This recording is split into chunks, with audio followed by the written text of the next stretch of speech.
I'm a dragon. Yeah. Hey, now we got Adriane Clipperton coming up, and she's gonna read some poetry for you guys. So, yeah.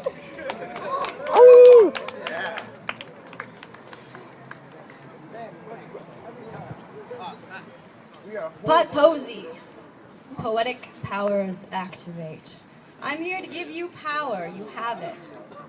I want to talk about how I got me to a nunnery, about how weed saved me, how much this march we're about to do. It's gonna hurt like a bitch, but I'll do it because I am a plainclothes devotee of whatever Lord you think makes miracles, and I believe that He will grant me grace even if my government won't.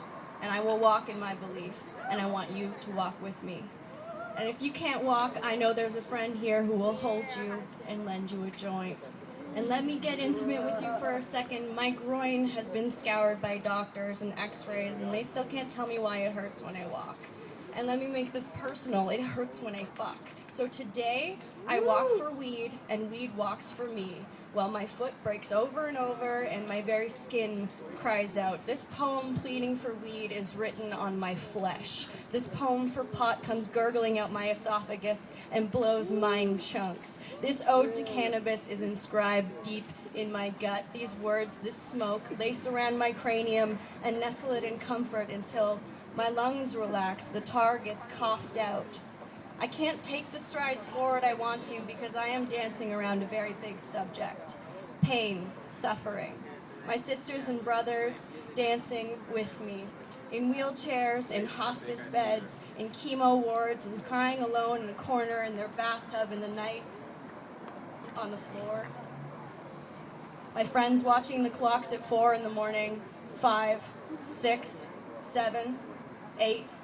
My friends missing out on their dreams because some stupid doctor who went to medical school 30 years ago can't go to a conference to know to sign a form for a patient in their practice because they hide behind professional guise of ignorance while we watch news reports and scientific journals coming up with the answers every day that everyone seems to be more comfortable ignoring than looking into changing policy for.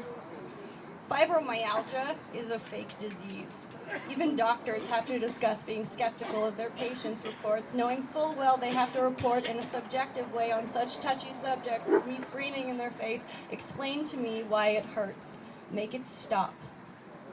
And some say autoimmune disorder, and others myofascial pain, and some a sleep disorder, and most comorbid disorder, and some say more nerve fibers, and some a central nervous system sensitization syndrome. And I say, if I replaced all the aching bits in my body, it still wouldn't fix the ache in my heart. And that, ladies and gentlemen, and otherwise identified, is a very deep ache. And it's still pretty raw, but I'll share it with you because I know many will share it with me. Depression is a battle that kills. I support anything that combats that. Who has a joint? The government is killing me, and I want to tell you why. They are enabling your sickness by preventing research and patient access.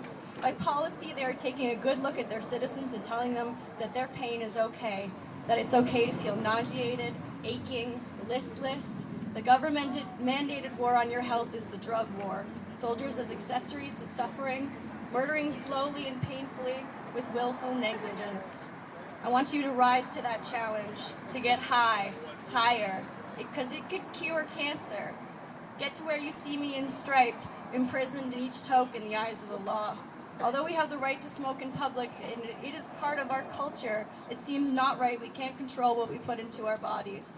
And those cigarettes will kill you, and alcohol has been a bane of our culture for years. We have oral prohibitionists, and we are persecuted by Puritan schmucks who bring religion into our smoking dens and make arbitrary lines when everybody knows it's absolutely harmless. Although for some few, I don't blame you. It's a view you were raised with, and if a third of our population is over 50 and they've been told lies about weed, well, they have a tradition of making us all reefer mad, loathing and laughing at their hypocrisy while they cull our anxiety. You can't really blame them for assuming cannabis is bad. It's a substance and therefore can be abused. But have you seen someone too high?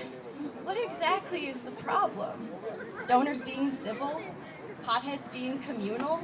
If used properly, we can have an awesome festival and shuffle down the center of the road and nothing will happen. We are not belligerent alcoholics. We are known for our compassion. This is the angriest I will get. I smoke a lot of pot. Have you ever tried to be angry on weed, man? Yet you have me infuriated. And all these people, and old people, and people in wheelchairs, positively incensed. And a lot of doctors are still hesitant to work with marijuana. It is the duty of the government to treat its citizens. It is our duty to vote to make marijuana legal and to scream our support. What kind of message is our government giving us? It's illegal and you can't sell it, but it's legal, but only when the government grows it, but you can't sell it unless you are Health Canada, and you can't grow it, but if you just happen to find a big old pot plant, you could smoke it because it's not illegal to get stoned. So, if it's cool for me to just have weed and to smoke it, even if it can't come from anywhere, isn't it just good luck that it grows in the fucking ground? I feel like the man can't see the trees for all the forest. The MMAR is now the MMPR, but my doctor still won't give me a prescription.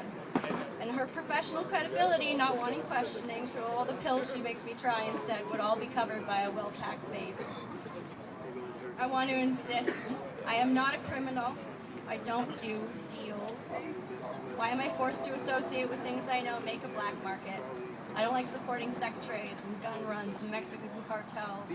I want great Canadian weed grown by good Canadians on Canadian soil. And I want my Canada to know that I am a good citizen. You must already know that some people just like nature. They just want to grow weed. Where do you think it comes from? There's a local business here, and if it were not under the table, and with a tiny bit of funding and regulation, there could be mergers and quality control and safer, happier, still stone citizens. I want to tell you what you already know.